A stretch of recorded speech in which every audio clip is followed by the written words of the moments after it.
I'm one person. I'm going to use petitions and other things to try to do that, to have an effect. But we've got to have other people, good and decent people who are tired of the direction the city's going, step up. Hey, you're listening to the Friends in Austin podcast. I'm your host, Justin Talent, and every week I bring you the stories of the people of Austin. Thank you for listening.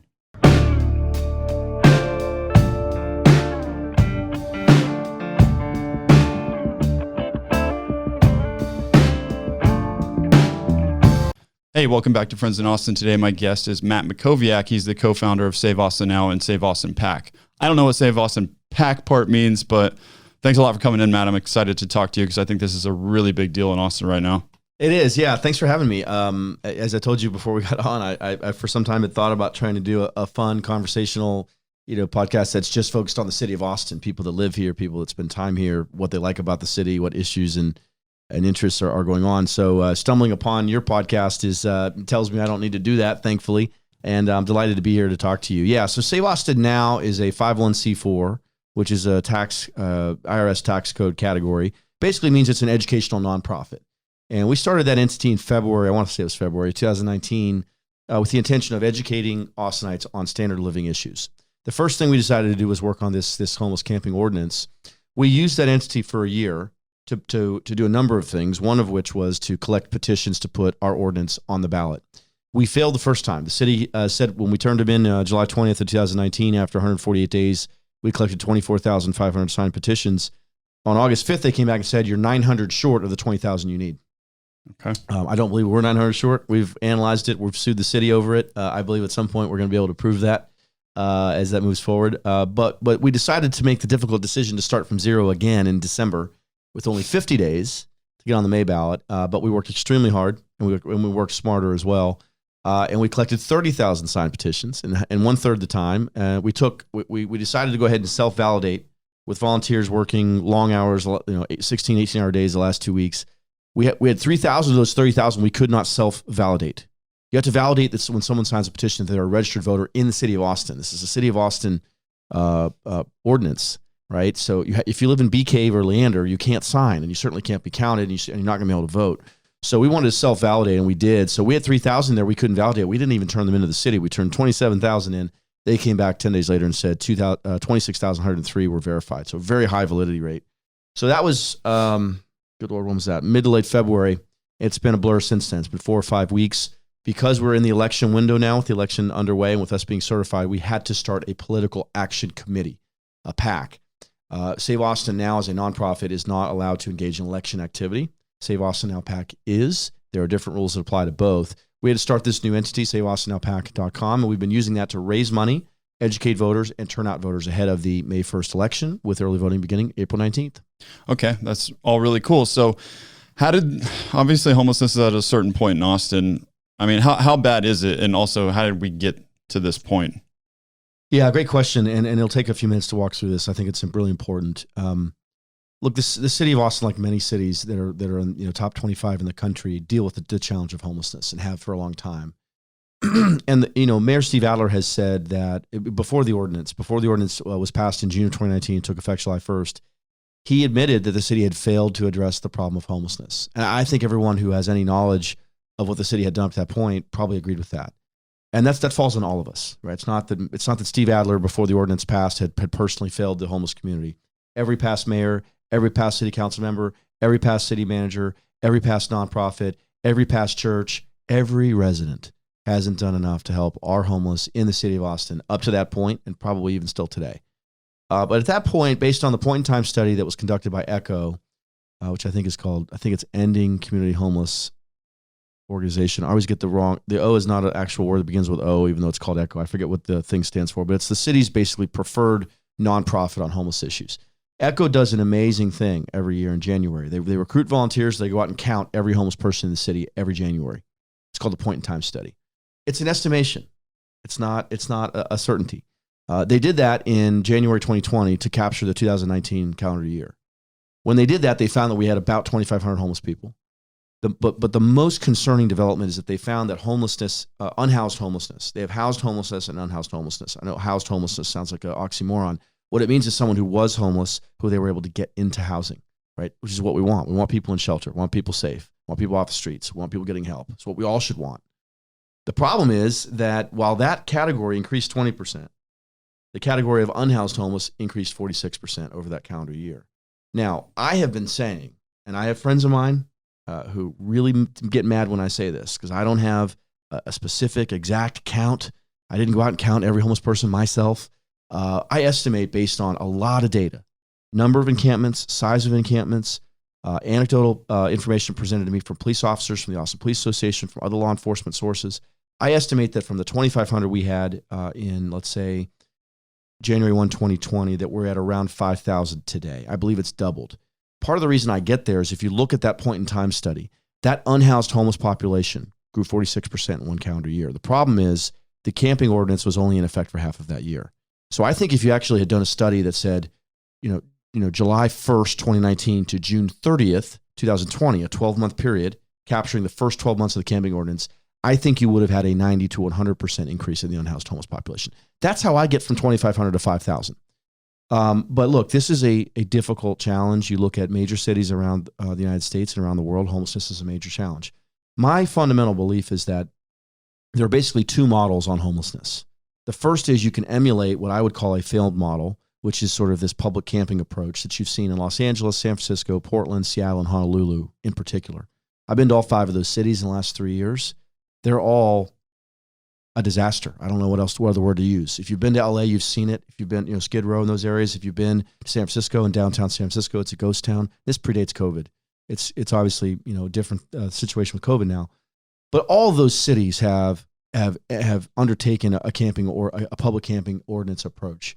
And because of that, you see higher violent crime, you see higher assaults, you see rapes, you see more fires, you see trash, you see effects on public health, public safety, tourism, you name it. Business, everything. Business is absolutely, and most importantly, you see the population increase because what happens is, and the mayor has denied this from the very beginning, I think he's now finally starting to at least privately admit it, homeless people do come from other places. I think that's a well-known thing, is it not? I thought everyone knew that. I mean, that's part of LA's problem is that if you incentivize it, people come there. I mean, they're a migratory population. I mean, they are, and look, they don't have disposable income. They don't look at a map. They're not on the internet saying what's the best city to go to. I think word gets around. Nonprofits send homeless people from one place to another. I've heard about this Operation Homestead program that exists kind of under the radar, where nonprofits send people on buses, one way to cities that they want to go to. That's a way to get rid of part of your homeless population, which is expensive and is a public policy challenge. So the first model is those cities, and one of the things that really frustrates me about what the city did here is that they did a ready, fire, aim strategy, right? In June of 2019, despite receiving enormous private negative feedback from all kinds of constituencies, the Austin Police Chief, the UT Police Chief, the Greater Austin Crime Commission, the Austin Chamber of Commerce, the Downtown Austin Alliance, numerous others, went to them before the camping ordinance passed and said, don't do this. Slow down. Let's have a plan in place. Let's think it through. Let's not have unintended consequences. They don't listen. This is a consistent theme. If you've had anything to do at City Hall, you know this. They decided to pass the ordinance, and then the first thing the mayor did is he went to Los Angeles and San Francisco to learn more about homelessness, right? I mean, what you should do is go to those places first and then pass the public policy. So that's the first model. The second model is the model that I think we have to get to. And this is going to be after May 1st. Okay, it's going to be the next phase. The first step is on May 1st, passing reinstatement of the camping ban. But the second step is to do what works. Mm. And I can point to 2 specific things that work on homelessness that should inspire all of us. Before we get there, can I ask you, what is the incentive for people to allow public camping? What are they trying to accomplish there? What is the logic behind that? This is a question I get a lot, and I've spent hours and hours and hours thinking about this. When you're in a campaign, when you're in a competitive environment, you oftentimes need to put yourself in the viewpoint of the person you're up against. What are they thinking about? What are their strengths? What are their weaknesses? What's their strategy? If I do this, what do they do? If they do that, what do I do?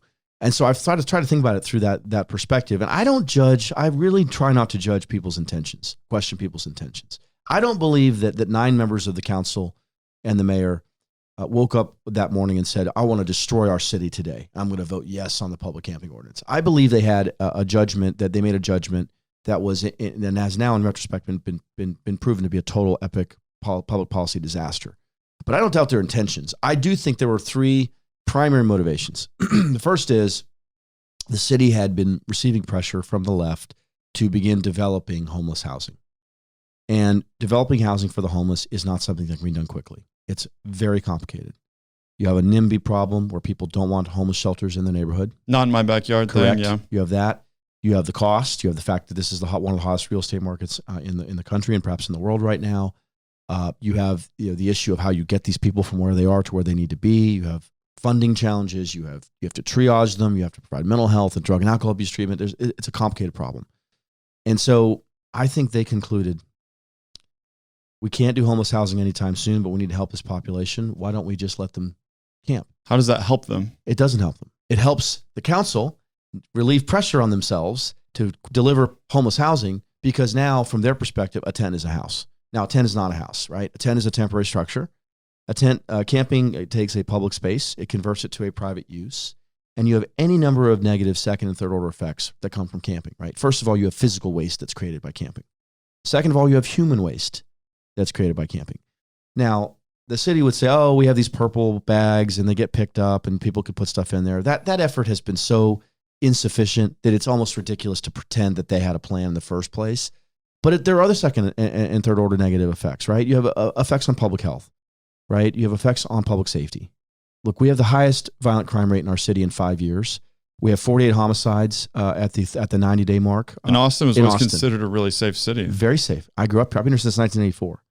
I went to Laurel Mountain Elementary School, Canyon Vista Middle School, Westwood High School, and University of Texas. I went to DC for 10 years. I came back 10 years ago. I intend to stay in Austin. I want to stay here. It's a great place to live, work, raise a family. It's a special place to me.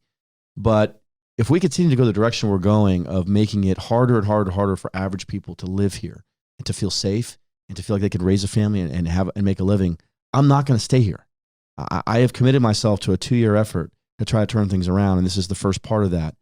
But the incentive piece, so is the first piece, there's 3 points to it. The first is what I mentioned, which is this issue of relieving pressure to deliver housing. Look, a tent is not a house. During the winter storm, that tent did not protect homeless people, right? We had 5 days of sub-zero weather. That was a once 100-year storm. The city says 9 homeless people died. I have on good authority it's somewhere between 55 and 60 from the medical examiner's office. Whatever the number is, it's more than it should have been.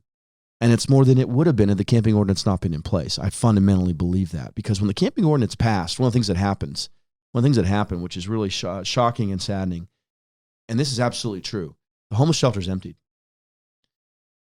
For a large percentage of our homeless population, they would rather live in a situation where they don't have rules and responsibilities than where they would. Now, that's not true of all of them.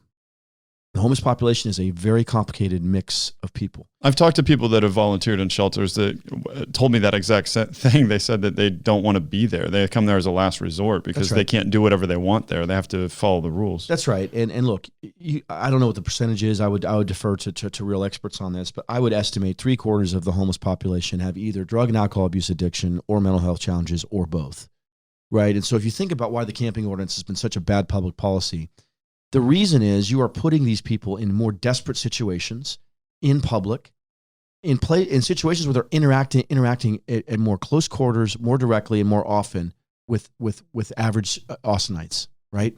And that's going to result in negative consequences. And then you add to that the fact that these encampments are really filthy. They're not sanitary. They're not safe. The easiest place to find drugs in Austin is in a homeless encampment.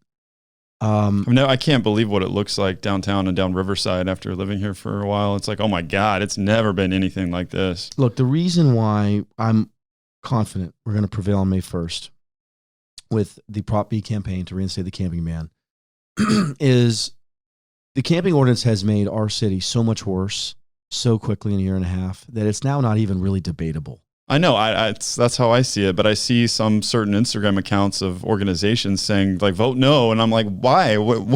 Why? Yeah, I know. It's a little hard to even understand the mindset of why you'd want to continue this disaster, but if you think about why I think it's going to pass, it's because, number one, every major intersection in our city is worse today than it was a year and a half ago. You drive up and down 183, every single intersection is a disaster. 183 in Burnett might be the single worst underpass in our city. 183 in Spicer Springs, where I grew up, is bad. You can keep going either direction. 71, Ben White. Ben White, there are some horrifically bad underpasses there that people are seeing. If you look, no matter where you live in Austin, you have a major intersection near you. You have to get to Mopac, you have to get to 35, you have to get to 183, you have to get to Ben White. Or maybe out here where you are, 130 or 290. Those 6 roads, right, they all intersect in some way. And you're seeing intersections, and you're seeing them every day. And you're probably seeing multiple of them. So number one, every major intersection is worse. Number two, downtown, which you identified, is far, far, far worse. And the economic consequences of ruining downtown when it was the economic seed corn of our city, the driver of our city, was insane just entirely by itself. Town Lake and Zilker Park are the jewels of our city, right? The fact that the city council would allow those 2 areas to become what they've become, to me, is unconscionable. Yeah, absolutely unconscionable. Part of the reason people move here is because the parks and all the water and everything around. It's a beautiful place. It's a beautiful place. You can get out. You can paddleboard. You can hike. You can jog. You can walk your dog. You can play frisbee golf. All those things are very attractive to people. We've made that aspect of Austin far worse just in a year and a half. So downtown's worse. Every park in our city today is worse. And this is the other thing that pisses me off. Austin is seen and likes to see itself as an environmentally conscious place. At times they've gone, I think, in my view, a little too far, preventing development on certain things. I remember the cave beetle in the 90s prevented them for a while for building Lakeline Mall. Setting that aside, you cannot, on the one hand, believe you are environmentally conscious, and on the other, ignore the environmental consequences of camping, right? There's piles of trash huge everywhere, piles of trash. Human waste going into the waterways, needles going in, effects on the parks. Look, it's illegal to camp in parks today. They didn't change that. The camping ordinance did not exempt parks. You cannot, by law, camp in city parks in Austin today. But it's happening in every single park, every minute of every day. Now, why is it happening? It's happening because the city council directed the police department not to enforce the camping ban in parks. All they can do, if someone calls and says, hey, there's a encampment right in my backyard, I back up to a city park. Police show up. Takes them a little while to find them. They show up. All they can do is give them 72 hours to leave. Do the police wait 72 hours to make sure they leave? Of course not. Someone who's on shift 72 hours later maybe comes back. When they do, if they don't move, they move them. But they move. They move to another place in the same park, and it happens again and again and again. It's a whack-a-mole strategy. It's fundamentally not serious. You either care about our parks or you don't. Our city council has said homeless camping is more important than keeping our parks safe and clean. And I think that's something voters need to understand, and they need to hold people accountable on that. If parks and the environment matter to you, you should be really angry at our city council and our mayor. That's what you pay taxes for. It's one thing you pay taxes for. Absolutely. I mean, and we pay a lot of taxes here. Mm-hmm. This is not a cheap city to live in. No. Right? I want to go back to what you said before, because I think there are 3 motivations as to why they're doing this. Number one, we talked about the desire to relieve pressure on delivering housing. Number 2, I do believe there's an ideological aspect to this. And I try not to look at this in partisan terms. Our nonprofit is nonpartisan. My co-founder is a Democrat. This shouldn't be a partisan issue to anybody. I don't know why people try to paint it that way. Yeah, they do it for their own benefit. This is the way they think they can win. They're not going to win on that basis. People are not going to decide that because one person involved is a Republican, they're gonna accept Austin becoming less safe and being publicly dangerous and dirty and everything else, because one Republican is involved. Like, to me, that's just absurd that someone would think that's a persuasive argument. But I do think there's an ideological element to this. There is a part of the left in our city that believes homeless people have a right to whatever they want. And we all should be compassionate. These are people that have, in some cases, made bad choices, but in many cases have had bad luck. And the problem is that you can't, you have to put some type of limitations around these individuals, because they're going to do self-destructive things. If you tell someone, you can stay in a homeless shelter where you have a roof over your head, where you get meals, where you get mental health treatment and drug and alcohol abuse treatment, and where no predator is going to be allowed in here to rape you, traffic you, assault you, stab you, or you can go under the 7th Street Bridge or to the median on Riverside Drive or off 71 and good luck. And a person says, I'd rather do that. We have to think about whether we need to put some kind of limitations on the homeless to some extent, so that they are not doing things that make their lives worse, that put their lives at risk, that put public safety at risk. So I do think there's an ideological piece to this, where the left at our city and groups like Homeless Not Handcuffs and the Democratic Socialists of Austin and Craig Kassar, the council member, and others, believe that it's just not appropriate to say to a homeless person, you can't camp in this particular place. They think they should be allowed to do anything they want. It is absurd. It's absolutely absurd. I'll tell you how absurd it is. When they passed the ordinance in June, all hell broke loose, right? They take July off. They go on vacation before they do the budget. When they come back at the end of July, they came back in August and the city had changed and they had a huge crisis on their hands. The governor stepped in early September and he said, if you don't fix this, I'm going to fix this. And he released a long memo of like 37 things he was going to do. 10 days later, the council met, and I'm telling you, they hemmed and hawed. It was so ridiculous. They made 3 modest changes, and I think it was a 7-4 vote or an 8-3 vote or something like this. There were like 3 people that wouldn't agree to these 3 modest changes. Number 1, they agreed you shouldn't be allowed to camp on sidewalks. Because it obstructs getting to a business and anywhere else. Exactly. It's a right of way. It's a public right of way. It exists for people to be able to transport themselves in either direction. So you had 3 members or so of the council that didn't believe that was appropriate. Okay. So they banned on sidewalks. They banned it within 10 feet of the entrance to a home or a business. Because before that, you had homeless people, particularly downtown, but in other places, a lot of businesses will have like an overhang. They'll have an overhang or something so that, you can stand there if it's raining or something like that. What they had is they had homeless people kind of leaning against the door on the overhang, sleeping. So they get there at 8 a.m. to open their business up, unlock the door. They're stepping over a homeless person, right, who has food and trash and perhaps human waste right there. Presumably, you should be able to have access to your own business or residence without someone obstructing it. The third change, which was modest but important, is they banned camping in what they call fire and flood mitigation zones. These are specific areas that experts have determined are areas that have high risk of fire or floods. Again, modest changes. But listen, the reason that you're interviewing me here right now is because of what happened after that. After they did that and they made those modest changes, they signaled they're done considering any other changes to the ordinance. Wow. Why would you not want to consider improving your public policy? Listening to experts, listening to the business community, listening to community leaders. Is there a change that would make things better?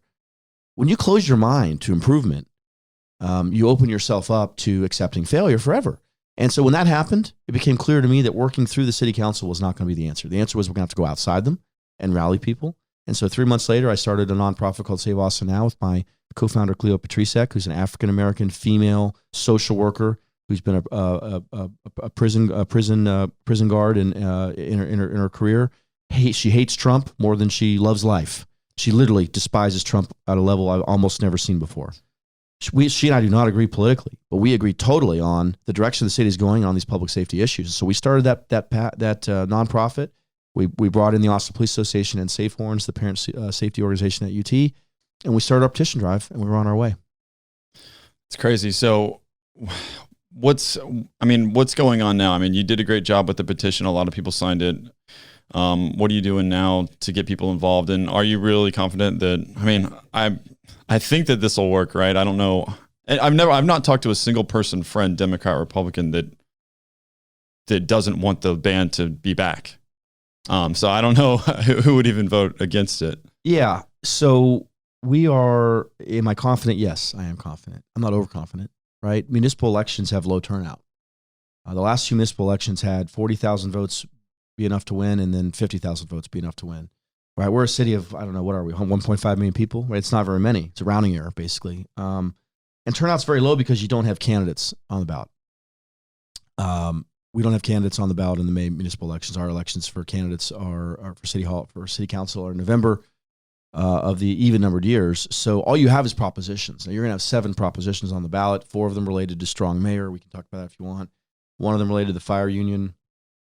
1 of them related to police oversight. None of those efforts are going to have anywhere near the money and the interest that we're going to have on our issue. I think 80 or 90% of the people that vote in the May 1st election are going to vote for or against us, and they're going to be motivated for or against our issue. But yeah, I am confident. The reason I'm confident is that this problem is so widespread across the city, and based on all the research we've done, this is not an issue of Republicans wanting to do this. Now, I do think Republicans are 98% in favor of this, and I think independents are 60 or 70% in favor of this, and I think Democrats are 40 or 50 or maybe 60% in favor of this, right? So if you're at those levels all across the board, you're almost surely going to succeed. We got to go turn people out, though, and that's the thing. It's a variable. We don't know who's going to vote on May 1st. It's highly variable. Nobody knows where to vote, when to vote, how to vote. Nobody knows which location. Nobody knows where we are on the ballot. And we're about to launch that voter contact effort with the money we've raised to make sure people know they have to vote yes on Prop B. And I want you to understand one thing that's really important. Our proposition does not solve the intractable problem of homelessness.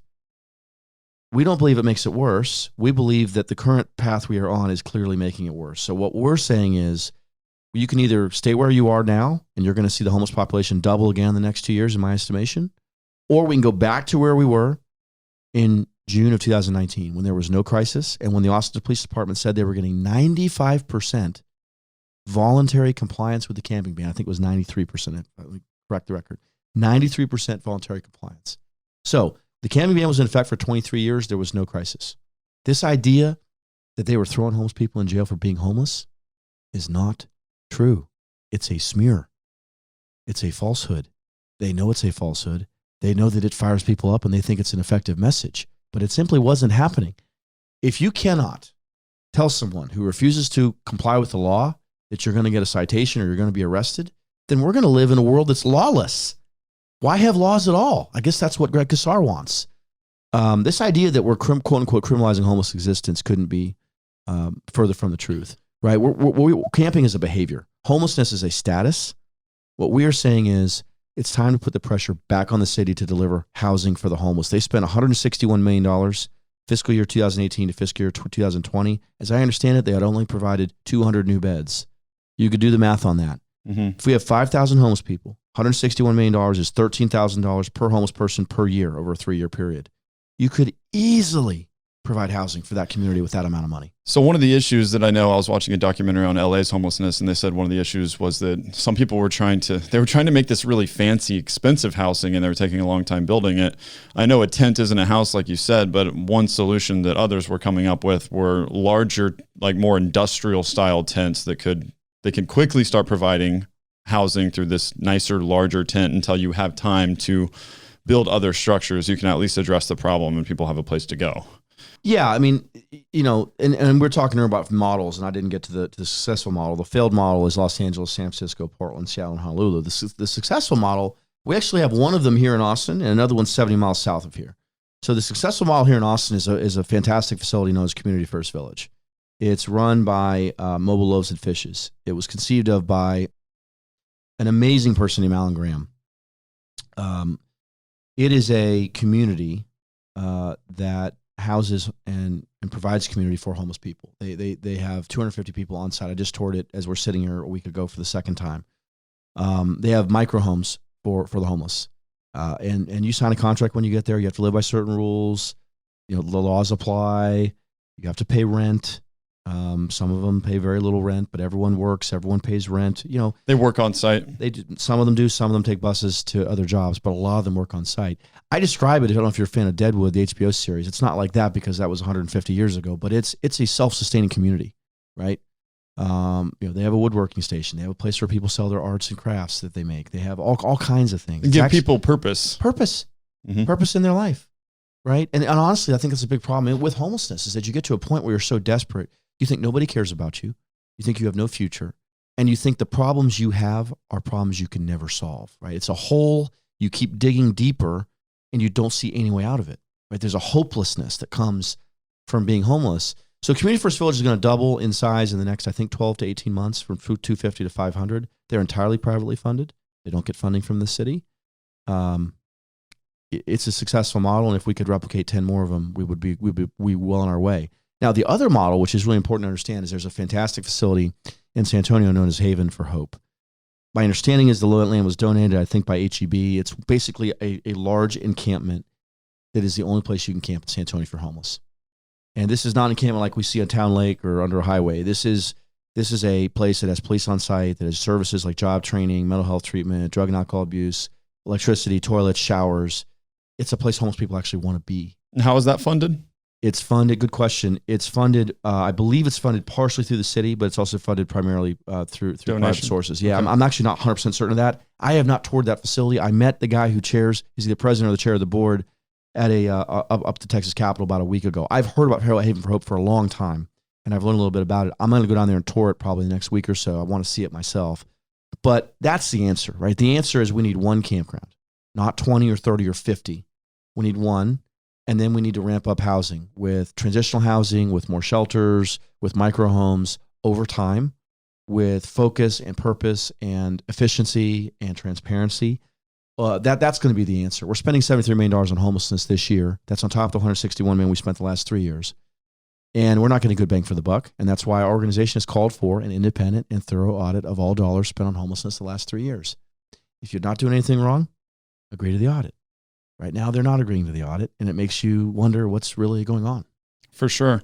So people are going to ask, let's say we reinstate the ban on public camping, then what? Yep. Where do they go? Yeah. I get this question a lot. And I'll be honest with you, the answer is a multifaceted answer, and it takes some time to explain.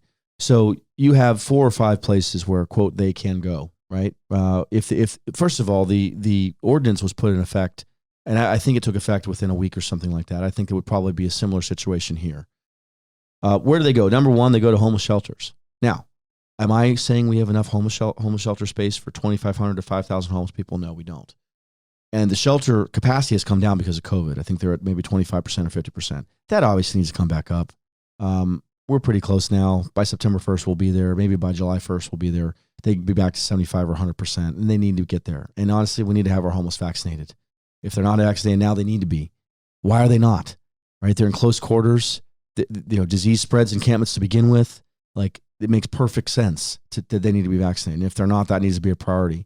But if they're vaccinated, then it would seem to me you get back to 100% capacity in shelters pretty damn quick. So number one, they need to be in homeless shelters. Number two, they need to be in transitional housing. The city has been focused on that. I think they purchased 4 motels. It's taken them quite a while to get them up and running. Some of them are being used for COVID. We need to have a better understanding of how many beds are available. Why are we spending $15 million on a facility or $8 million on a facility that only has 150 beds? Yeah, it doesn't seem like that's very good bang for the buck. I mean, the city council simply does not respect taxpayer money at all. And at some point, voters have to start connecting the incredibly high taxes we pay here, right, with the lack of seriousness and accountability associated with how tax dollars are spent. So second, you go to transitional housing. Third, the state has a campground. It is, as I understand it, near capacity. It's called Camp Abbott. The state opened it. State funds it. They work with a local nonprofit to manage it. It's very similar to Haven for Hope, actually. It's a smaller version of that. Not quite as nice, but it's a similar version of that. Number 4, they can go to facilities that are privately run by nonprofits, right? So Community First Village is one example. Salvation Army has a shelter. The Austin Chamber of Commerce launched an effort to raise money to build homeless shelters. I don't know how that's going. I think they had huge fundraising goals. I understand that they're a little bit behind pace, but that's something that's working. Other groups, Caritas, Mobile Loaves and Fishes, churches, there'll be other places. We do not have enough bed space right now for every homeless person to be in a bed in a sheltered environment. That's not my fault, right? The accountability has to be pointed right back at the council to say, you spent $161 million the last 3 fiscal years, you're spending $73 million this year. If all you're doing is increasing the amount of beds by 100 to 200 a year, we're seeing more homeless people arrive here under this ordinance every year than we are putting them in beds, right? I mean, we're taking on more water than we are getting out of the boat. And at some point, the boat sinks. And that's the position that we're in right now. I truly believe, Justin, that we are at an inflection point for our city. I mean, Save Austin Now may sound like a catchy name for a group. I believe our city needs to be saved. I'm not going to ideologically agree on every policy issue with people at the city level. This is a democratic city. I understand that. But when it comes to standard of living issues, right, you can elect people who care about public safety, who care about reform, and who are respectful of taxpayer dollars or not. And to a great extent, with only one exception in the last 4 years, has anyone who's cared about public safety, transparency, reform, or taxpayer money been elected. That was Mackenzie Kelly in the runoff in December. Every other person on that council is either totally against us on those issues or like 90% against us on those issues, right? So we've got to turn our city around. This is step one. We got to fix this mess. The council refuses to fix it themselves. They're incapable of it. They don't want to admit they made a mistake, and they don't want to piss off the far left. And that's their motivation.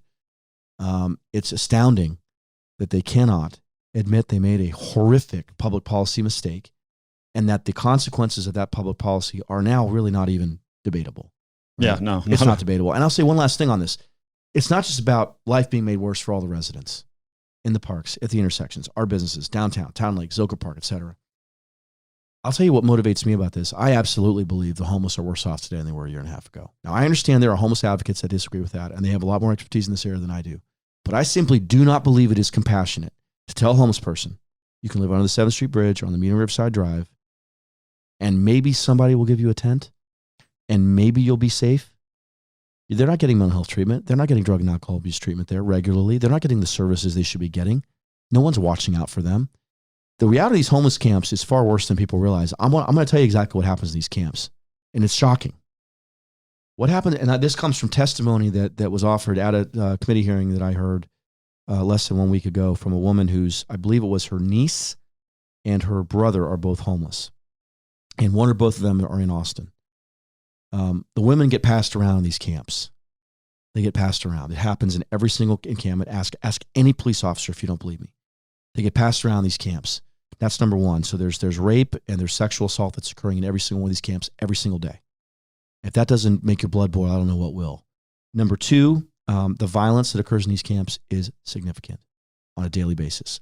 Number three, you have predators, actual predators preying upon these people, right? Drug dealers, human traffickers, sex traffickers, violent criminals, felons. They go to these camps and they steal money from these people. They take advantage of them. They try to get them hooked on hard drugs, right? The idea that like we're letting the homeless live in the public and have a nice life and enjoy the outdoors, that's not the reality. And when this woman, Susan Albertson, offered this testimony, she talked about the reality of the situation. And it was one of the most profound things I've ever watched anyone say. She talked about the hopelessness and despair that her family feels knowing they have two family members that are engaged in this and that there's nothing they can do. And that the camping ordinance has made these two people in desperate situations, their lives worse. If homeless camping is bad for Susan Albertson's niece and her brother, and she can say that in public in front of the House State Affairs Committee, that ends the debate for me. It just ends the debate. And I understand there's policy experts on the other side that believe the ordinance is compassionate and believe what we're doing is not compassionate. We have a real disagreement on that. Seems like a strange argument to me. And I'm not going to back down. I really believe that from a principled standpoint, the homeless are worse off today than they were a year and a half ago. It's time for the city to start spending money efficiently and deliver the homeless housing they promised when they doubled the budget from $30 million to $60 million from 2018 to 2019. When they did that, after the ordinance passed, they said they were going to use it to provide homeless housing. And how many beds did they provide? My understanding of the numbers is like around 200 beds, about 200 beds a year. That's insane. I feel like I could ground up a group of people and do better than that. Do better right now. Now they would say, look, the money goes to a lot of things. We have city staff, we provide services, we do all kinds of things. And look, I'm not an expert. I don't know how every nickel is spent. The reality may be better than the way I'm describing it. And I think it's important for all of us to understand that. And if you want to know more, reach out to your council member's office. Ask them, where'd the $161 million go? Is your council member in favor of an independent, thorough audit of all dollars? At what point are we ever going to be able to house how many homeless people we have in our city? And how many homeless people do we have now? No one can tell you. And most frustratingly, Echo, that group that did the point in time study, announced this year they're not doing it. They're not doing it. They're blaming COVID. You can't tell me with face shields and gloves and perhaps even only using volunteers who are vaccinated that you can't conduct the count. I just reject that. I reject that that's the real reason. I think they don't want to show the population increase, which makes our argument for us. That's why they're not doing it. Yeah, makes sense. Yeah. How often does a city council member get elected into a city? Like, how does that even work? They have 4-year terms. Half of them are up every 2 years. The other half's up the next 2 years. So half the council was up 2 years ago. The other half will be up this November 2022. And how many of them are there? There are 10. 10. Okay. Yeah, there's a proposal. I think there's a proposal on the ballot to add an 11th seat. I can't remember if they got on the ballot or not. I don't think it's going to happen. But there's 10 of them, and there's one mayor. And we have a weak mayor form of government in Austin. The mayor is really almost exactly like a council member, except he's elected by he or she's elected by the entire city. They have, additional staff, additional budget and stuff like that. But they're really just one of 11 votes on the council. Okay. Gotcha. All right. Well, we covered quite a bit about, Save Austin Now and everything that we're doing. What can people do right now to get involved and, make this happen? Yeah, appreciate it. So if you're out there and you believe that reinstating the cane ban is good for the city and would improve public safety, public health, tourism, our business community, the image of Austin, we do need you to join us. I mean, Save Austin Now PAC, PAC.com is our website. You can sign up to volunteer. You can sign up for our emails. You can donate. We need donations. We're spending a lot of money to educate voters and turn them out, and it's a massive effort. And people are about to see all the contact we're going to do. It's going to be unlike anything that's ever happened in our city. We're going to unleash an unprecedented amount of voter contact because that's what it's going to take to win. But on top of that, you can do other things too. I mean, we have an active Facebook presence, an active Twitter presence, an active LinkedIn presence, and an active Instagram presence. Really, what we need people to do is to talk about this issue in their sphere of influence. Nextdoor is another platform where you can do that. We need people to understand where the vote is going to be. Vote yes on Prop B. The election's May 1st, and early voting is April 19th to 27th. We need people to turn out. It's not enough to sit back and hope the vote goes the right way. If you really believe this is bad for the city and it's made our city worse, which I think 80 or 85% of the city agrees with that, then we need people to step up and stand up and say, no, we're done. We're going to fix this mess. We're going to go back to where we were. We're going to put pressure on the city to deliver the homeless housing they've been promising for 3 years now. Gotcha. Hey, everyone. This is your host, Justin. I just wanted to thank everyone for listening and give those that are new to the podcast a reminder to please subscribe to the podcast on your favorite podcast player. If you're on YouTube, please like the video, share it with a friend. That helps us out. Thank you. It'd be interesting to talk a bit about your background now and kind of how you got into this. I know that you have a background, I would say, generally in politics, correct? Yeah, I do. I mean, so as I said before, I grew up in Austin, out in the suburbs, what used to be the suburbs. Went to public school all the way through. Went to University of Texas. Was a communications major at UT, and spent 10 years in D.C. So I worked in politics and government for 10 years. Started off working at the Bush-Cheney administration at Homeland Security. I got a security clearance, did communications work there for almost 2 years. Left to go work on the Bush-Cheney re-election campaign in 2004. I worked in Iowa, managed the second largest county in Iowa. Came out of that and did White House Advance in 2005 for about 10 months. But I really wanted to be a press secretary on Capitol Hill. That was what I really wanted to do. I thought being a press secretary. What does a press secretary do? Yeah, to me, it was the intersection of politics and communications and government, really all three of them. Press secretary is the person that handles the media relations for an elected official, governor, senator, congressman, member of Congress, statewide official, legislator. And I really wanted to work in the U.S. Senate. I knew a lot about the U.S. senators themselves. I followed the Senate. The House has 435 members. The Senate has 100. Senators have much more power. You get more done. And so it took me a while, but I got a job in late 2005 working as a press secretary for a U.S. Senator from Montana named Conrad Burns. He was a 3-term appropriator, military veteran, ag, kind of a rural guy. Great guy. Absolutely great guy. Did a year and a half with him. He lost re-election by 3,000 votes in 2006. Came back and was hired as press secretary to my senior senator from Texas, Kay Bailey Hutchison. I had 2 years, fantastic years with her. Traveled in the state, went to all 20 media markets at least once. We did an enormous amount of national press. She was in leadership. She was the number 4 ranking Republican. She was a very serious legislator, great boss, demanding certainly, but really impressive, and a serious legislator, a serious person. And in many ways, it was the single most consequential professional experience of my life. And I'm grateful for it every day. And anyone that worked for KBH would say something along the same lines, I think. At the end of that, I decided I really want to get back to Texas. I want to start my own firm. I wanted to consult. I wanted to have some freedom. So I did. I started my own firm, Potomac Strategy Group. And over the last 13 years, we have built up a pretty good little boutique firm that does 2 things primarily. We do corporate public relations work, energy, healthcare, telecom, tech, other industries. And then we help candidates run for office, generally conservative candidates, up and down ballot. I've helped elect 5 members of Congress. I've done statewide races. I've done legislative races. I've done local races. What's involved in helping someone get elected? What are the kind of key things that you provide? Yeah. So it's a couple things. I think what I try to do in an ideal situation, I meet someone before they decide to run, and we go through a due diligence phase. We determine what are their strengths, what are their weaknesses, can they raise money, what's their message going to be. What issues do they have? What's their background? And then we evaluate what their chances are of being successful, because running for office is hard. It's never been harder than it is today.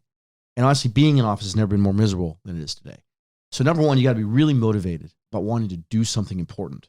And number 2, you have to have a chance to win. I don't want to help people who can't win because I don't want them to go through it. I don't want to go through it, and I really don't want them to go through it, because what you do is you stop everything else. You dedicate all your time to this. You ask all your friends and family to donate. Right? People that don't have money, that want to do it because they're your friend. They give more money than they can or they should. And if you can't be successful, winners make the history, right? People that finish second and third in campaigns don't make any history. And so if you're running to do something, not to be somebody, you have to have a chance to win. So one of the things I do early on is I try to help people really get a sense of whether they have a chance to win. And one of the things I do that's very unusual, most of my colleagues and fellow consultants don't do this, is I tell people not to run for office all the time. All the time. I actually kind of like doing it because I'm actually doing them a tremendous favor, right? On the one hand, I can make more money if I have more people running for office, right? And so there's a financial incentive for me not telling people not to run. But my viewpoint is that running for office is so hard. You have to sacrifice so much. I don't want anyone to do it who shouldn't do it. It doesn't mean you're a bad person. It doesn't mean you can't be engaged in public policy or government or politics. It just means at the point we met, you are not a good candidate. I mean, I don't know how else to say it. You don't have the right requisite skills, the communication skills, the ability to raise money, the network, the notoriety in your community, the background, the expertise. You got to have some mix of skills that can make you a compelling candidate for office. And if you don't have it, and I don't do it in a mean way, but I sit down with somebody, and I evaluate during their due diligence phase, and I'll come to the end of it and I'll say, I don't think you should run for this office, and here's why. And again, a lot of my colleagues don't do that. But what we do is, so we go through that due diligence phase, and then we help them. We help them decide to run. We help them decide how they announce. We help them devise their plan and then execute their plan. So that can be all kinds of things. Doing communications, could be providing their mail, could be doing their television and radio, their paid media, could be doing things like texting, could be doing things like managing their digital presence, their digital ad campaign, some combination of all those things. We offer all those kinds of services, and we help candidates up and down ballot all across the country. I've worked in like 14 states. Have you ever considered running for office yourself of any kind? It's a question I get a lot. The way I honestly answer it, really, truly honestly, it'll sound like a canned response, but I promise you it's a real answer.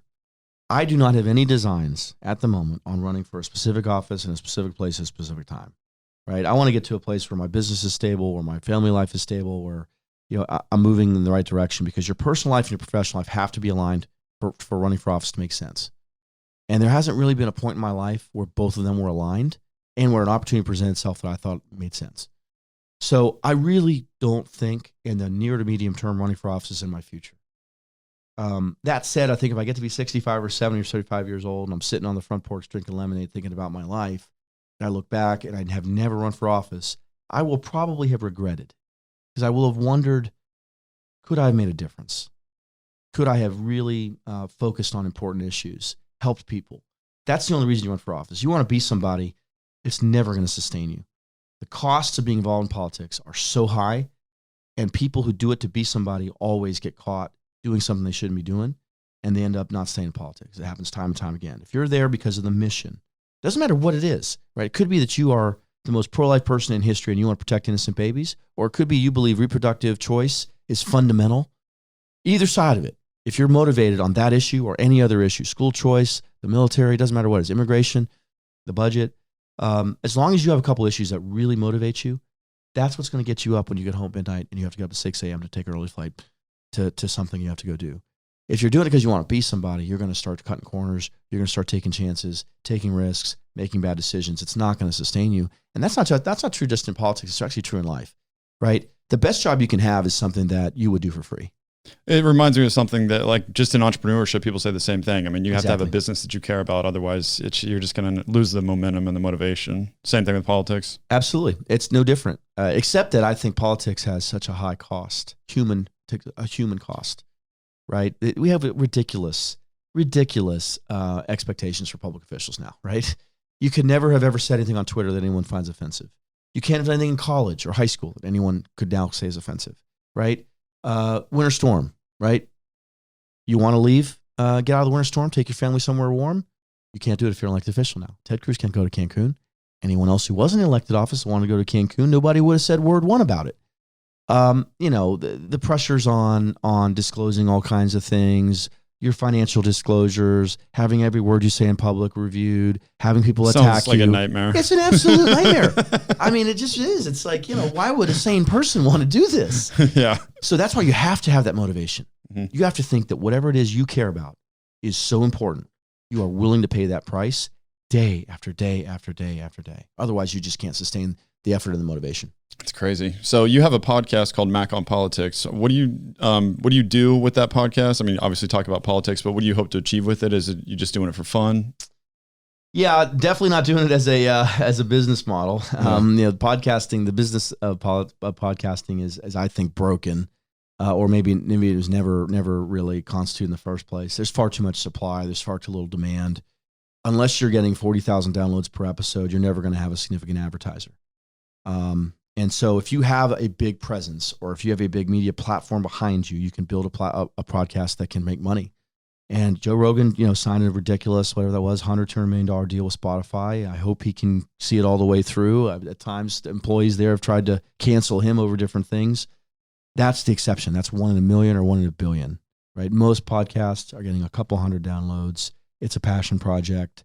I forget where we are. We're at 1,500 or 2,000 episode, I think. I don't even track it anymore. Wow, that's a lot of episodes.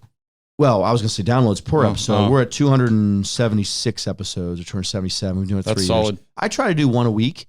And because of my network and my background, I'm able to get fairly high-level people. I've had cabinet secretaries, U.S. senators, best-selling authors, diplomats, people in the news, but also just interesting people. So I really have no agenda. I want to have an interesting conversation with someone on something in the news every week. And as often as not, it's about whether I'm curious about it as to whether I think the audience is curious about it. And so I've had a great time doing it. I intend to continue doing it. Sometimes it's tough. If I'm traveling, I'm not in my studio. I got to do it over the phone at the hotel and somebody's recording it for me and it's not as good.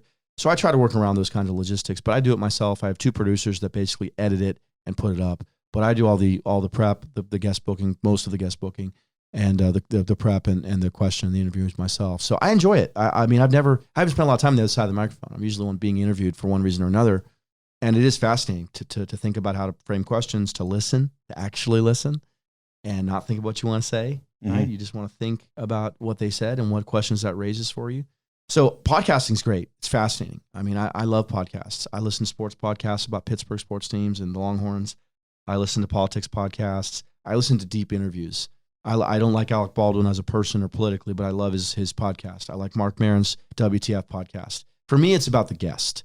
The guest is someone I want to hear from. I don't care who's interviewing them. I'm going to listen to it. And there's a few people that are in that category for me. Or if it's a podcast I really enjoy, I'll listen even if I'm not sure about the guest. But now there's too many podcasts, and I find that there's so much, and I'm so far behind that I've almost got to a point now where I don't even listen to them anymore, and it's really unfortunate. There's just too much. I almost feel like there's too much. There are a lot of them out there. Yeah. I know what it's like. Yeah. All right, Matt. Well, thank you so much for coming in. Anybody that's interested, check out Matt's podcast, Mac on Politics, right? Yeah, Mac on Politics is in the iTunes Store, Google Play, Stitcher, Spotify. We just interviewed the guy that ran the PPP program at SBA.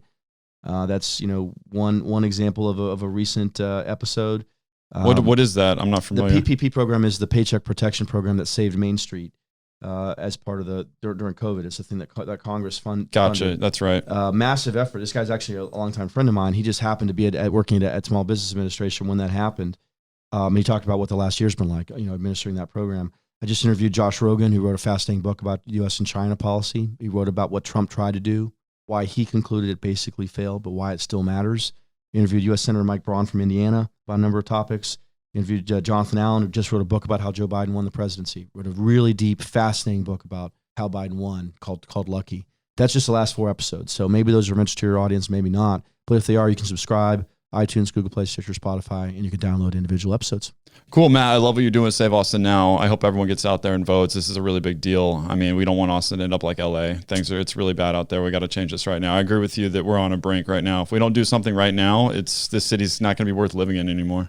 No, we have to save our city. And, I'll just say this as in wrapping up here. I want to stay in Austin. My parents are here. My sister's here. I went to the University of Texas. This is where I've, gotten married. It's where I've started, tried to start a family and build a community. I'm very engaged here in Austin on a lot of levels.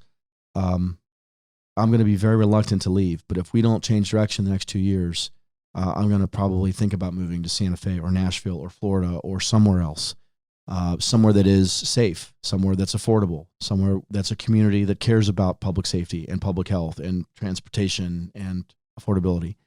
I'm not going to continue to pay the kind of prices we pay here for a standard of living that declines. And I'll just tell you, I'm a pretty relentless guy.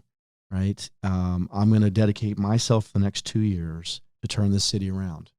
I'm one person. I'm going to use petitions and other things to try to do that, to have an effect. But we've got to have other people, good and decent people who are tired of the direction the city's going, step up.